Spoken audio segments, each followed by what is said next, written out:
Hello, I am Himanshu Gupta. Welcome to my channel legal rights. आज का हमारा टॉपिक है इंटरनेशनल ह्यूमन राइट्स। जी, इंटरनेशनल ह्यूमन राइट्स की हम बात करेंगे। आज हम जानेंगे कि इंटरनेशनल ह्यूमन राइट्स में कौन कौन पीपल्स होते हैं, कौन चेयरमैन होता है, कौन उनके मेंबर्स होते हैं, कौन उनको नियुक्त करता है, कौन उनको वक्त आने पर हटाता है, क्या उनकी पावर्स होती है, किन किन चीज़ों पे वो प्रोसीड करते हैं और उनकी क्या क्या लिमिटेशंस होती है और क्या क्या उनकी सीमाएं होती हैं। इन सब चीज़ों के बारे में हम पढ़ेंगे। सबसे पहले मैं आपको ये बताना चाहूँगा कि मल्टी मेंबर्स बॉडी कंसिस्टिंग, मतलब इसमें बहुत से मेंबर्स होते हैं। पहला होता है चेयरमैन और 4 मेंबर्स अलग से होते हैं। पहला चेयरमैन और सेकेंड 4 मेंबर्स अलग से होते हैं। तो chairman should be retired of chief justice of India. Means chairman जो होगा वो रिटायर्ड होगा और चीफ जस्टिस ऑफ इंडिया होगा।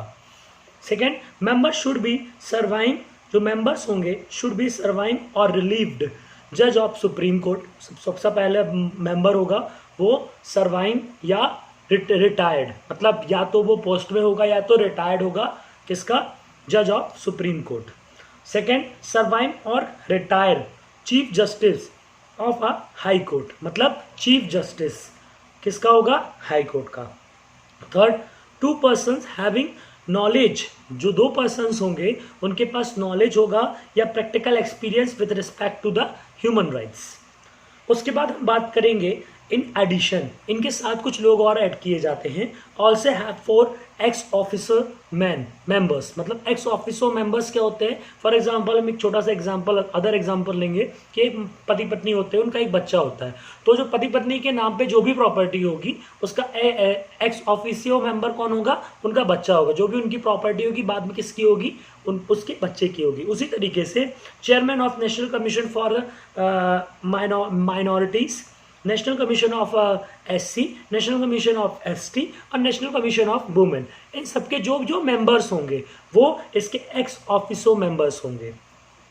Chairman and member hold office for a term 5 years और attain the age of 70 years। Means यहाँ पे बात समझिएगा, या तो उनका 5 साल कंप्लीट हो गया हो या वो 67 की उम्र में उन्होंने उस जॉब को अटेन किया हो और 70 की एज में आके वो उनका रिटायरमेंट हो जाएगा। मीन्स 3 साल में ही उनका रिटायरमेंट हो जाएगा। या तो 5 साल का क्राइटेरिया फुलफिल हो या तो 70 ईयर्स का। जैसे 70 ईयर्स तो भले 5 years कंप्लीट नहीं हुए, नो इशू, उनको रिटायरमेंट दे दिया जाएगा। Chairman and member are not eligible for the further employment under central and state government. ये चीज़ ध्यान रखिएगा कि जो भी चेयरमैन होंगे या मेंबर्स होंगे उनको बाद में जो एम्प्लॉयमेंट होगा, फर्दर एम्प्लॉयमेंट नहीं दिया जाएगा, ना ही स्टेट गवर्नमेंट ना ही सेंट्रल गवर्नमेंट। रीज़न क्या है, रीज़न सिर्फ इतना सा है कि बाद में कोई स्टेट गवर्नमेंट या सेंट्रल गवर्नमेंट ये ना कह दे कि भाई मैं तुमको इस जगह पे प्रॉफिट दूंगा, तुम मेरे कथन अनुसार कार्य करो, जैसे ही तुम्हारे 5 साल या 70 years कंप्लीट होंगे तो मैं तुमको जॉब दूंगा। तो इसलिए इस 5 years और 70 years का क्राइटेरिया दिया गया हुआ है। इस बात को आपको समझ में आता होगा। वहीं पे हम बात करेंगे प्रेसिडेंट कैन रिमूव चेयरमैन और member under the following circumstances, मतलब किस किस चीज़ों पे प्रेसिडेंट जो है, प्रेसिडेंट सबसे पहली चीज़ तो प्रेसिडेंट हटाएगा और किस सर्कमस्टेंसेस में हटाएगा इसके बारे में बात करेंगे। इफ इज एडजस्ड एन इंसॉल्वेंट, मतलब दिवालिया घोषित हो जाए, उसके पास कुछ भी पैसा ना हो कि अपनी चीज़ों को भी फुलफिल ना कर पा रहा हूँ, उस जगह पे उसको हटा दिया जाएगा। एंगेज एनी पेड एम्प्लॉयमेंट, कोई ऐसी जगह पे वो एंगेज हो जहाँ पे उसको पहले से भी सैलरी मिल रही हो, यहाँ भी सैलरी ले रहा हो, तो ऐसी जगह पे उसको हटा दिया जाएगा। Unfit to continue in offence by reason of infirmity, मतलब फॉर माइंड और बॉडी, मतलब दुर्बलता, कैसी भी दुर्बलता, चाहे वो माइंड से हो चाहे वो बॉडी से हो। फिर अनसाउंड माइंड कैसे भी पागलपन के दौरे आ जाते हैं, एकदम से दिमाग उसका घूम जाता हो उस जगह पे। Convicted and sentence for imprisonment for an offence, किसी भी अपराध में उसको सजा मिली हो उस जगह पे उसको हटा दिया जाएगा। इस बात को आपको समझ में आता है। अब हम बात करेंगे इसके बाद, जैसे हमने देखा कि जैसे जो president can also remove the chairman or any member of the ground of proved, मतलब मिसबिहेवियर या इनकैपेसिटी। इनकैपेसिटी का मतलब, इनकैपेसिटी मतलब जो भी मेंबर या चेयरमैन है वो बोल दे कि भाई मेरे से नहीं हो रहा, मैं नहीं कर पाऊंगा, उस जगह पे प्रेसिडेंट उसको हटा देगा। वहीं पर अगर मिसबिहेवियर कर जाए किसी के साथ भी और लग रहा है प्रेसिडेंट को कि हाँ भाई ये मिसबिहेवियर कर रहा है, तो वो हटा देगा। But president has to refer the matter to supreme court for an inquiry. Supreme court में जाएगी इंक्वायरी, उसके बाद supreme court after the inquiry president can remove chairman और मेंबर।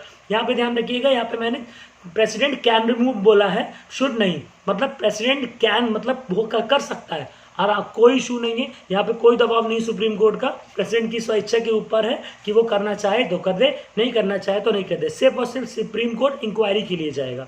अब हम बात करेंगे the salaries and other condition of the service of the chairman or a member and determined by the central government. यहाँ पे ध्यान रखिएगा कि जो सेंट्रल गवर्नमेंट है वही सैलरी प्रोवाइड करेगी, वही जो उसके ऊपर एक्सपेंसिव खर्च होंगे वो सेंट्रल गवर्नमेंट करेगी, ना ही पार्लियामेंट करेगी। बहुत लोगों को कन्फ्यूजन होता है कि पार्लियामेंट करेगी, बट नहीं, यहाँ पे सेंट्रल गवर्नमेंट करेगी। But they can not very to has the disadvantage after इस अपॉइंटमेंट। याद है, यहाँ पे ध्यान दीजिएगा, उनका एक अपॉइंटमेंट होने के बाद जो जो उनको फैसिलिटीज दी जाएंगी वो हमेशा देते रहेंगे। वो इसलिए यहाँ पे रखा गया हुआ है कि भाई उनके कहीं हाथ ना बांधे जाए, वो फ्री होके काम कर सके।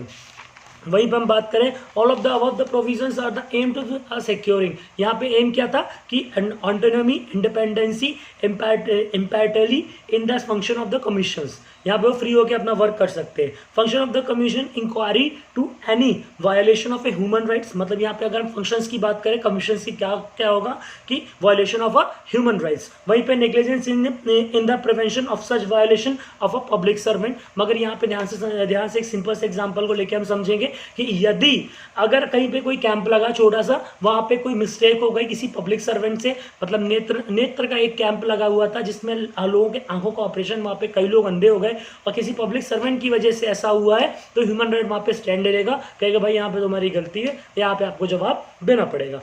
वहीं पे हम बात करेंगे such a violation by a public servant either suo motu or on a petition presented to it in order of a court. अगर कहीं पे किसी पिटीशन भी प्रिवेंटेड है किसी ऑर्डर में, तो वहां पर भी स्टैंड ले सकता है ह्यूमन राइट। और यहाँ पे सुओ मोटू के बिहाफ पे वो कहीं पर भी खड़े होकर किसी भी चीज के लिए स्टैंड ले सकता है। वहीं पे हम बात करेंगे to intervene in any proceeding involving the allegation of violence of a human right pending before a court. अगर कहीं पे कोई ऐसा केस पड़ा हुआ है और कोर्ट में पेंडिंग है, तो वहां पर ह्यूमन राइट जाकर वहां पे उन चीजों को निकाल कर फिर से स्टैंड ले सकता है कि हाँ भाई यहाँ पर ये चीज गलत हो रही है। To visit jail and detention places to study the living condition. देखना पड़ेगा वहाँ पे जेल में किसी के साथ अत्याचार ना हो रहा हो, कोई ऐसा कार्य तो नहीं हो रहा है कि हाँ भाई किसी व्यक्ति का डिटेनिंग पीरियड चल रहा है, उसके ऊपर ऑफेंस अभी प्रूफ नहीं हुआ है, फिर भी उसको इस तरीके से ट्रीट किया जा रहा है कि उसने उस ऑफेंस को किया है। भाई उस हर इंसान का ह्यूमन राइट है, हर इंसान को मूल अधिकार दिए गए हुए हैं, उसके हनन नहीं होना चाहिए, वो भी एक इंसान है, उसको भी अपनी गलती को सुधारने का एक मौका देना चाहिए। तो उस जगह पे वहाँ पे जेल में भी जाकर ह्यूमन राइट्स वाले स्टैंड ले सकते हैं। वहीं पे to review the constitution and other legal safe guard, मतलब कॉन्स्टिट्यूशन में जो जो लोगों को मूल अधिकार दिए गए हैं उसको सेफ गार्ड करने के लिए ह्यूमन राइट खड़ा हो सकता है। To study the release and other international instrument on human right. भाई कोई भी अगर इंटरनेशनली अगर कोई चीज़ ऐसी हो रही है, वहाँ पे ह्यूमन राइट भी खड़ा हो सकता है, मतलब इंडिया के बाहर भी जाके खड़ा हो सकता है कि हाँ भाई यहाँ पर ऐसा कुछ हो रहा है। वहीं पर to undertake and promote the research in the field of human right. अगर कुछ ऐसा लगता है उसको बाहर के हाँ भाई अच्छी चीज़ है और उसमें वो रिसर्च करता है कि हाँ भाई हमारे यहाँ भी होना चाहिए, तो वो उस जगह पे गवर्नमेंट पे आके बता सकता है कि हाँ भाई ये चीज़ जो है इस रिसर्च के द्वारा मिली है और इस चीज़ को हमारे इंडिया में भी आना चाहिए। वहीं पे हम बात करेंगे to spread the human literacy among the people and promote the awareness of safeguard. जैसे मैं आपको प्रमोट कर रहा हूँ, मैं बता रहा हूँ आपको जानकारी, वैसे आप दूसरों को बता सकते हैं, वो भी दूसरों को बताते हैं। मैंने आपको मैं अपनी वीडियो में आपको चीज़ों के बारे में बता रहा हूँ, आप इस वीडियो को प्रमोट कर सकते हैं, आप भी ऐसी वीडियो बना सकते हैं और बता सकते हैं कि भाई ह्यूमन राइट्स की ये प्रायोरिटीज़ होती हैं, ये चीज़ें हमारे लिए यूज्ड है। अगर किसी के साथ गलत हो रहा है तो वो भी जाके ह्यूमन राइट्स में अपनी कंप्लेंट दर्ज करवा सकते हैं। वहीं पे to encourage the effort of non governmental organization NGO working in field of human right. यहाँ पे ध्यान रखिएगा कि जो एनजीओ, जो नॉन गवर्नमेंट ऑर्गेनाइजेशन होती है, उनके साथ भी ये बराबर जुड़े रहते हैं कि हाँ भाई कोई भी अगर दिक्कत हो तो उस जगह पे जुड़े रहते हैं, उनके साथ मिलकर वर्क करते हैं और उनकी सहायता भी लेते रहते हैं। अब बात करते हैं इनकी वर्किंग की। Power of a civil code and proceeding have a judicial character. याद रखिएगा यहाँ पे क्रिमिनल कोड जैसे वर्क नहीं करते हैं, इनके पास पावर ऑफ सिविल कोड का रहता है और एज अ जुडिशियल ये वर्क करते हैं। मे कॉल फॉर इंफॉर्मेशन और report from any central state government, मतलब किसी भी सेंट्रल सेंटर और किसी भी स्टेट से ये कोई भी इंफॉर्मेशन मांग सकते हैं। इनका कोई बाउंडेशन नहीं होता है।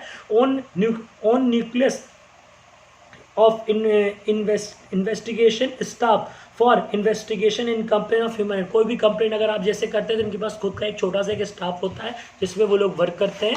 और वहीं पे empowered to unstill the service of an officer or investigation or any of agency, मतलब किसी भी एजेंसी में ये फ़ोन करके, किसी भी एजेंसी में ये कॉल करके किसी भी जानकारी को ले सकते हैं जो, और उनको देना पड़ेगा क्योंकि ये उनके साथ मिलकर वर्क करते हैं।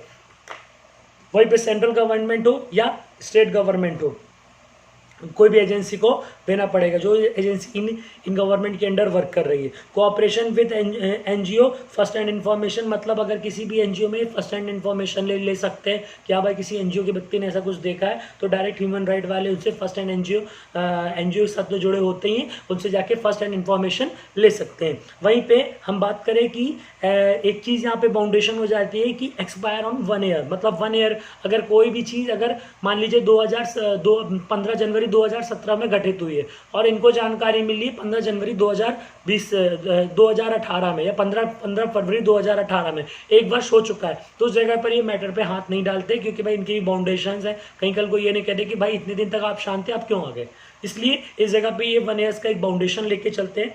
वहीं पे recommend to concern of a government on authorization, मतलब ये किसी भी गवर्नमेंट को रिकमेंड कर सकते हैं। यहाँ पे हम देखे जाएंगे तो रिकमेंड किया जाता है। मेक पेमेंट ऑफ कंपनसेशन और डैमेजेस टू विक्टिम, अगर किसी व्यक्ति का कोई किसी को कंपनसेशन देना है तो ये उसके लिए कह सकते हैं भाई इसको कंपनसेशन देना है। अगर किसी व्यक्ति का डैमेज हो गया या ये मानिए कि उसकी मूल अधिकारों का हनन हुआ है, उसके बिहाफ पे उसका डैमेजेस हुआ है तो उसको फुलफिल करने के लिए स्टैंड ले सकते हैं। Initiation of proceeding for the prosecution or any other action against guilty public servant, कोई भी जो गिल्टी पब्लिक सर्वेंट रहेंगे उसके सामने प्रोसीड कर सकते हैं। वहीं पे ग्रांट ऑफ इमीडिएट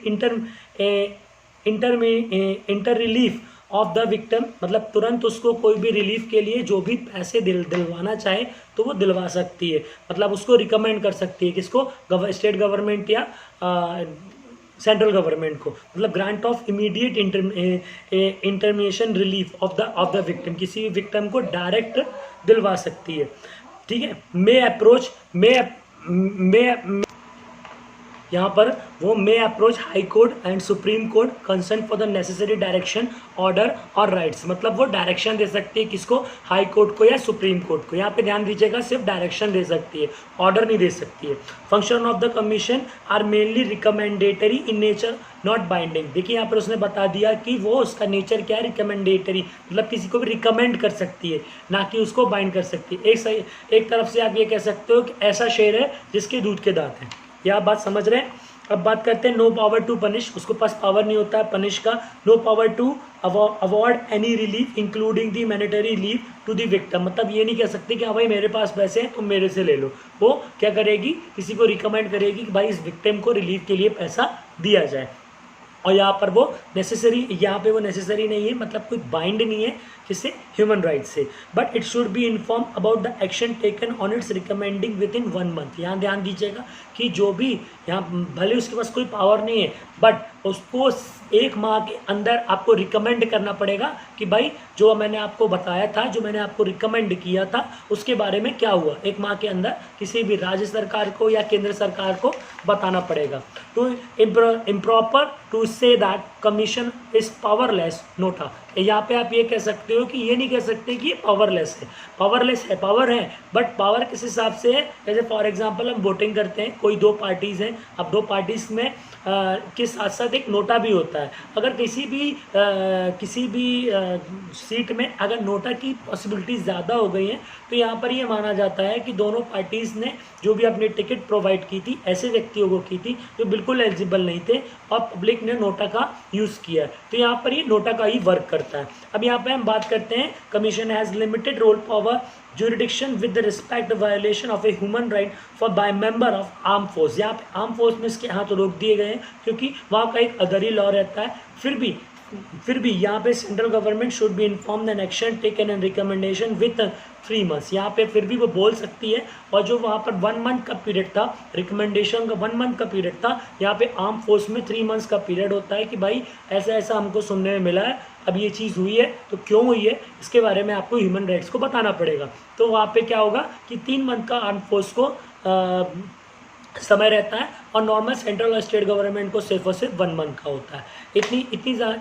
इसके अलावा भी बहुत सी चीज़ें हैं जो कि मैंने आपको इस वीडियो में नहीं बताई हैं, बट जितना एग्ज़ाम पॉइंट ऑफ व्यू से और जितना नॉर्मल नॉलेज के भी आप पे ज़रूरत था इस वीडियो में पूरा मैंने कवर किया है। Thank you.